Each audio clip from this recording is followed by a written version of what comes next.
राम राम दोस्तों, हर कोई चाहता है कि मैं स्वस्थ हूं, मुझे कोई बीमारी न हो, मेरे शरीर में किसी भी तरह का कोई रोग ना हो। लेकिन मित्रों, इसके लिए हम करते क्या है? हम खुद को बदलना बिल्कुल नहीं चाहते हैं। हम आपको कहीं ऐसे बदलाव बताते हैं जिनको अगर आप अपनी जिंदगी में अपनाते हैं तो आप कभी रोगी नहीं होंगे। जैसे कि पानी से जुड़े हुए छोटे छोटे नियम की पानी कैसे पिए, भोजन कैसे खाएं। हम आपसे कहते हैं कि चाय नहीं पी है, लेकिन आप लोग हैं कि मानते नहीं। आप लोग कहते हैं कि चाय के बिना हमारे दिन की शुरुआत ही नहीं होती थी, हमारी आंखें नहीं खुलती। तो फिर आपकी इच्छा है जिंदगी की है, जो आप खाएंगे वैसा आपका शरीर होगा, क्योंकि कहते हैं कि जैसा हमारा अन्न वैसा हमारा मन। तो जैसा खाएंगे पिएंगे वैसा आपका दिमाग और शरीर होगा। अब आपकी इच्छा है आपको क्या खाना है और क्या पीना है। मित्रों, आज हम इस आयुर्वेदिक प्रसंग के माध्यम से हम कुछ ऐसा जानने वाले हैं कि आप सभी लोग आश्चर्यचकित हो जाएंगे। आप जाने अनजाने में एक ऐसा नशा कर रहे हैं जो कि आपके पूरे जीवन को बर्बाद कर देता है। आपको तो लगता है कि ऐसा करने से भला कुछ हो सकता है, लेकिन हकीकत तो यही है कि अगर आप इसका लगातार सेवन करते हैं तो वह आपके ऊपर, आपके स्वास्थ्य के ऊपर बहुत ही बुरा प्रभाव डालती है। तो चलिए मित्रों, आज की इस आयुर्वेदिक प्रसंग के माध्यम से समझते हैं। तो दोस्तों, एक नगर में एक आचार्य आयुर्वेदिक गुरु प्रवचन देने के लिए गए हुए थे। जब वह नगर पहुंचे तो वहां पर लोगों की भीड़ इकट्ठा हो गई है। वहां पर बूढ़े जवान सभी तरह के लोग थे। आचार्य आयुर्वेदिक गुरु जब लोगों को ज्ञान का उपदेश दे रहे थे, तभी वहां पर एक युवती आई। उस युवती के हाथ में एक चाय का कटोरा था। उस युवती ने आचार्य आयुर्वेदिक गुरु को चाय की कटोरी थमाते हुए कहा कि गुरुदेव, आप इसे ग्रहण कीजिए। आचार्य आयुर्वेदिक गुरु ने उस चाय की कटोरी को देखा तो उन्होंने उस कटोरी को स्वीकार तो कर लिया गया, लेकिन उन्होंने उस चाय की कटोरी को अपने बगल में रख दिया गया। जब उन आचार्य आयुर्वेदिक गुरु ने उस चाय को नहीं आया तो युवती ने कहा कि गुरुदेव, आप चाय ग्रहण क्यों नहीं कर रहे हैं? यह ठंडी हो जाएगी। क्या आप मेरी हाथों से बनी चाय ग्रहण नहीं करेंगे? तब दोस्तों, यह सुनकर आचार्य आयुर्वेदिक गुरु मुस्कुराए और बोले, बेटी, चाय हमारे स्वास्थ्य के लिए बहुत ही हानिकारक है और मैं यह सब चीज नहीं पीता था। यह सुनकर वह युवती बोली, पर गुरुदेव, हमारे यहां पर तो कोई भी अतिथि आता है तो हम उसको चाय पिलाते हैं। यह सुनकर वह आचार्य आयुर्वेदिक गुरु उस युवती से कहते हैं कि बेटी, चाय जहर के समान है। आज के बाद अगर आपके घर पर कोई भी मेहमान आए तो आप उसे चाय ना पिलाया, उसकी जगह आप उसे लस्सी पिला सकते हैं, फल का रस पिला सकते हैं, भोजन खिला सकते हैं या शरबत पिला सकते हैं। तभी मित्रों, सभा में से एक युवक खड़ा होता है और उन आचार्य आयुर्वेदिक गुरु से कहता है कि गुरुदेव, चाय जहर के समान है, ऐसा कैसे हो सकता है? मैं तो बचपन से लेकर आज तक रोज सवेरे और शाम को चाय पीता हूं, पर मुझे तो आज तक कुछ भी नहीं हुआ। तब आचार्य आयुर्वेदिक गुरु सभा के सभी लोगों से कहते हैं, आप सभी लोग शांत हो जाइए और मेरी बात को ध्यान से सुनिए। अगर आपको मेरी बात पर विश्वास नहीं हो रहा है तो मैं यहां से अपने आप ही चला जाऊंगा, पर उससे पहले आप मेरी पूरी बात ध्यान से सुनो। फिर आचार्य आयुर्वेदिक गुरु सबसे कहते हैं कि चाहे वह जहर है जो आपको एक साथ नुकसान नहीं पहुंचा है, पर धीरे धीरे समय के साथ साथ यह आपको बहुत ही नुकसान पहुंचाती है। चाय पीने से हमारे शरीर में 80% से भी ज्यादा रोग उत्पन्न हो जाते हैं, और जब हमारा शरीर रोगों से ग्रस्त होता है तो हम अपने जीवन में कुछ भी नहीं कर पाते हैं, क्योंकि जब तक शरीर स्वस्थ नहीं रहता तब तक हमारा मन भी स्वस्थ नहीं रहता है, और जब मन स्वस्थ नहीं रहेगा तो हमारा किसी भी काम में मन नहीं लगेगा और हम दुखी व परेशान रहते हैं। फिर आचार्य आयुर्वेदिक गुरु उन सभी से कहते हैं कि अभी आपने मुझसे कहा कि हम तो चाय को रोज पीते हैं, लेकिन हमें तो कुछ भी नहीं हुआ। तो मेरी बात ध्यान से सुनो। चाय पीने से ऐसे बहुत से रोग हो जाते हैं जिनका आपको अभी तो पता नहीं चलेगा, क्योंकि चाय से धीरे धीरे एक रोग, फिर उस रोग से अगला रोग और अगले से फिर अगला, जैसे कि मोटापा, और मोटापा होने के बाद अस्थमा हो जाता है। तो अस्थमा का सीधा कारण मोटापा है। अब आप लोग मुझे यह मत कहना कि मोटापा अधिक भोजन करने से होता है, ऐसा नहीं है। हमारा मोटापा हमारी इस गलती की वजह होता है, और जब हमारा मोटापा होता है तो शरीर में बहुत सारी बीमारियां उत्पन्न हो जाती है। तो इसी तरह से चाय पीने से कहीं बीमारियां होती हैं। देखो मित्रों, आप लोग सभी बहुत मेहनत करते हैं, बहुत मेहनत करके धन कमाते हैं, लेकिन आप ऐसी गलती कर जाते हैं जो कि आपको नहीं करनी चाहिए। आप स्वयं ही रोगों को आमंत्रित करते हैं और जब आपके शरीर में रोग हो जाते हैं तो आप उन रोगों को खत्म करने के लिए अपना बहुत सारा धन खर्च करते हैं और बहुत सारा धन खर्च करने के बाद भी आप उन रोगों को खत्म नहीं कर पाते हैं, बल्कि धीरे धीरे वो रोग आपको ही खत्म कर देते हैं। इसीलिए आप अभी से संभल जाएं। आप कितनी मेहनत से कमाए हुए धन को एक गलती के कारण ऐसे ही बर्बाद ना करें। और धन से ज्यादा कीमती तो आपका जीवन है, इसे तो आप संभाल कर रखें। दोस्तों, तो फिर आचार्य आयुर्वेदिक गुरु सभा के सभी लोगों से कहते हैं कि चाय पीने से हमारे शरीर को बहुत ही नुकसान होता है, क्योंकि चाय में निकोटीन, कैफीन और चीनी, यह तीनों ही आपके शरीर के लिए अच्छे नहीं हैं। मित्रों, जब चाय पीते हो तो चाय आपके मुंह से होकर आपके पेट में जाती है और पेट में जाने के बाद पेट में पड़ा अम्ल चाय को पचाने में लग जाता है। तो सबसे पहली बात तो यह कि चाय में मौजूद निकोटीन एक तरह का नशीला पदार्थ है, जिसकी मात्रा भले ही कम हो, बार बार पीने से शरीर को इसकी लत लग जाती है, जिससे व्यक्ति को बार बार चाय पीने की तलब होती है। और दूसरी चीज जो चाय के अंदर मौजूद होता है वो है कैसी दोस्तों, कैफीन आपके पूरे पाचन तंत्र को खराब कर देता है। कैफीन से पेट में गैस बनती है, जिससे व्यक्ति को पेट फूलने की समस्या भी होने लगती है। और चाय में तीसरी चीज है चीनी। यह एक मीठा जहर है, यह धीरे धीरे आपके शरीर को रोगों से भर देती है। और चाय में सबसे खतरनाक चीनी है। दोस्तों, जब चाय हमारे पेट के अंदर पहुंचती है तो चाय हमारे पेट के अंदर काफी देर तक पड़ी रहती है, जिसके कारण पेट ज्यादा अम्ल छोड़ता है, जिससे पेट में कब्ज बनने लगता है। और जब यह बार बार होता है, यानी कि आप बार बार चाय पीते हैं, तो धीरे धीरे पेट का अम्ल पेट के अंदर मौजूद भारत को जलाने लगता है।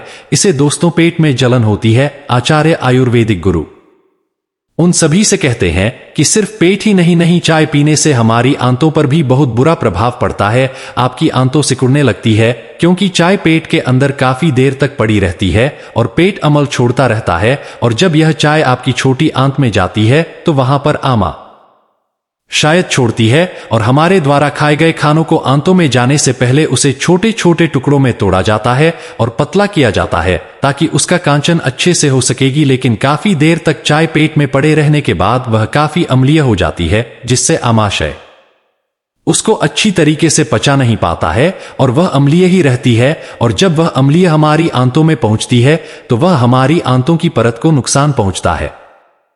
और मित्रों, हमारा जो कौशिक का गुच्छा होता है वह नाइट्रिक ऑक्साइड छोड़ता है, जो कि हमारे रक्त को स्वस्थ करता है। हमारी प्रतिरक्षा प्रणाली कई प्रकार की कोशिकाओं से बनी होती है और नाइट्रिक ऑक्साइड की बदौलत ये कोशिकाएं रोधक के खिलाफ तेजी से प्रक्रिया करने में सक्षम होती है।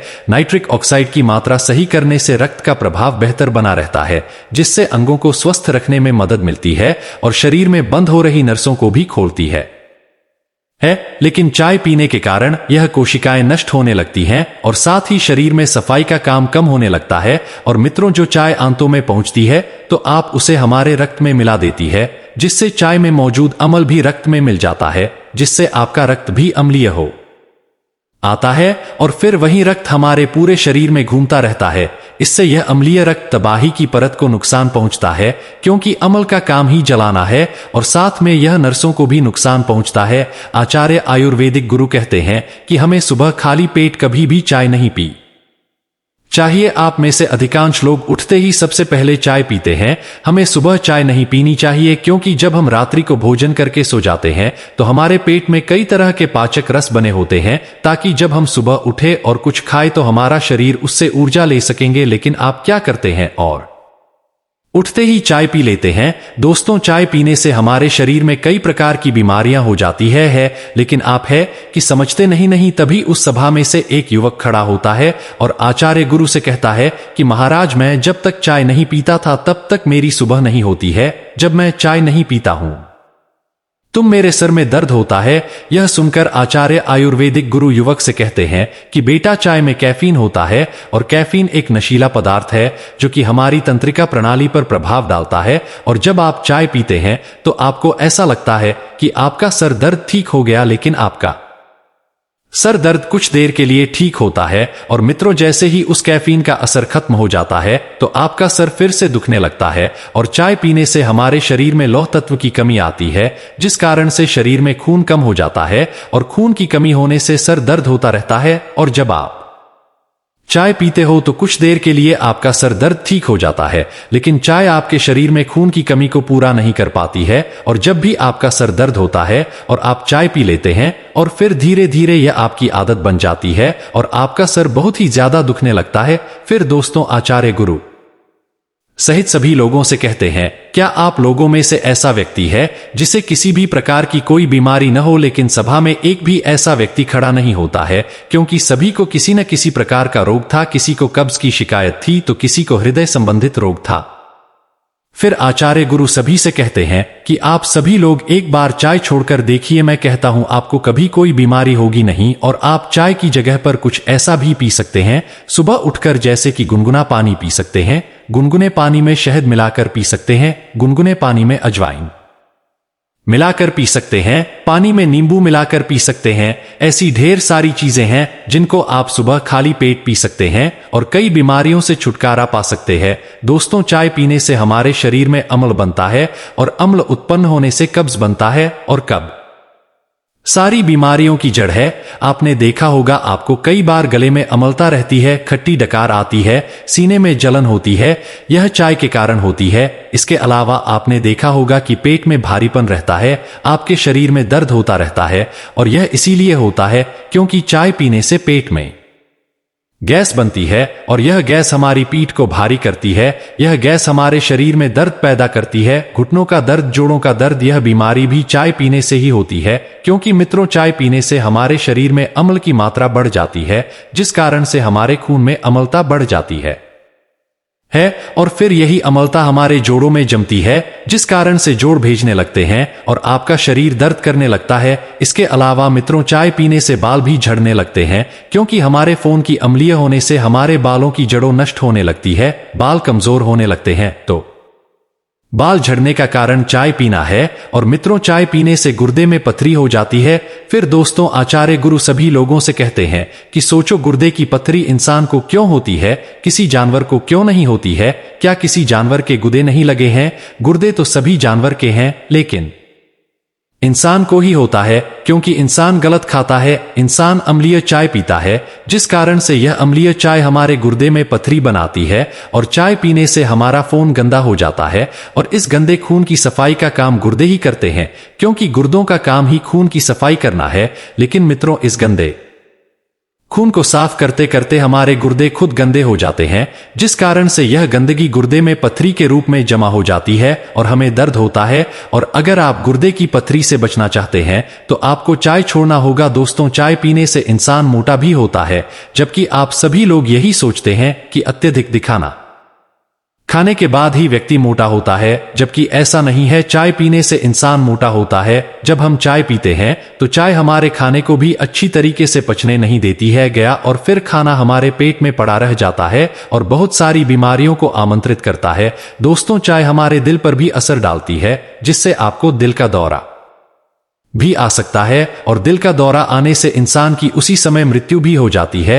जब हम बहुत ज्यादा चाय पी लेते हैं तो हमें भूख भी नहीं लगती है, हमारी भूख मर जाती है। बहुत ज्यादा चाय पीने से हमारे को अच्छी तरीके से नींद भी नहीं आती है और आप ऊर्जा पाने के लिए बार बार चाय पीते हैं। आपको लगता है कि चाय पीने से ऊर्जा मिलेगी, लेकिन ऐसा नहीं है। जब तक आपको चाय का नशा रहता है तब तक आपको ठीक लगता, लेकिन जैसे ही उस नशे का असर खत्म होता है आपको कमजोरी महसूस होती है और मित्रों, फिर आप तनाव से ग्रसित हो जाते हैं। इसके बाद आयुर्वेदिक आचार्य गुरु उन सभी से कहते हैं कि आप चाय पीना छोड़ दो तो आप स्वस्थ रहेंगे। तभी सभा में से एक युवती खड़ी होती है और कहती है कि महाराज, पर चाय के बिना कोई भी काम नहीं होता है, क्या आप हमें इसे छोड़ने का कोई आसान सा तरीका बता सकते हैं जिससे हम इसे छोड़ दें? तब मित्रों, आयुर्वेदिक आचार्य उन सभी से कहते हैं कि पुत्री, क्या तुम्हें पता है, आपसे बहुत साल पहले हमारे पूर्वज चाय जानते भी नहीं थे, इसीलिए उनके शरीर में किसी भी प्रकार की कोई बीमारी नहीं हुई। लेकिन अगर फिर भी तुम्हें चाय पीनी है तो तुम चाय बनाने के तरीके को बदल लो, क्योंकि जिसको आप लोग भी रहे हैं वो जहर के समान है। अगर तुम्हें चाय पीनी है तो तुम जिस बर्तन में चाय बनाते हो उसमें पानी डालो, एक तुलसी का पत्ता डालो, थोड़ा सा शहद डालो, एक लौंग और कुछ इलायची डालकर उस पानी को अच्छी तरीके से गर्म कर ले लो, उसे ही चाय के रूप में पियो। दोस्तों, यह चाय हमारे खून को साफ करती है और हमें ऊर्जा भी प्रदान करती है, लेकिन आप लोग तो दूध से बनी हुई चाय पीते हैं और उसमें चीनी भी डाल देते हैं, और चीनी तो मीठा जहर है और दूध से बनी हुई चाय हमें नुकसान पहुंचाती है। आप लोग आज से ही और अभी से ही इस चाय को पीना छोड़ दो, तो फिर देखना धीरे धीरे आपके शरीर में बहुत सारी बीमारियां समाप्त हो जाए रहेगी और आप ऊर्जावान होंगे। इसके बाद मित्रों, सभा के सभी लोग आचार्य गुरु को धन्यवाद करते हैं और उनसे कहते हैं कि महाराज, आज आपने हमें बहुत ही अच्छी बात बताई है। आज तक हम तो अपने जीवन के साथ खिलवाड़ करते आ रहे थे, आज से हम सभी लोग इस बात का खास ध्यान रख देंगे और आज से हम अपने शरीर का अच्छे से ध्यान रखेंगे। उन सभी लोगों की बात सुनकर आयुर्वेदिक आचार्य गुरु उनसे कहते हैं कि आप सभी लोग इस बात का हमेशा ध्यान रखना कि अगर हमारे शरीर स्वस्थ रहेगा तो हम बड़ी से बड़ी मुश्किल से भी लड़ जाएंगे। तो दोस्तों, उम्मीद करता हूं आपको इस आयुर्वेदिक जानकारी से जरूर बहुत कुछ सीखने को मिला होगा। यह आयुर्वेदिक जानकारी आपको कैसा लगा हमें कमेंट बॉक्स में कमेंट करके जरूर बताएं और इस वीडियो को लाइक भी जरूर करें और साथ ही इस वीडियो को अपने दोस्तों के साथ जरूर शेयर करें ताकि उन्हें भी इस आयुर्वेदिक जानकारी से कुछ सीखने को मिल सके।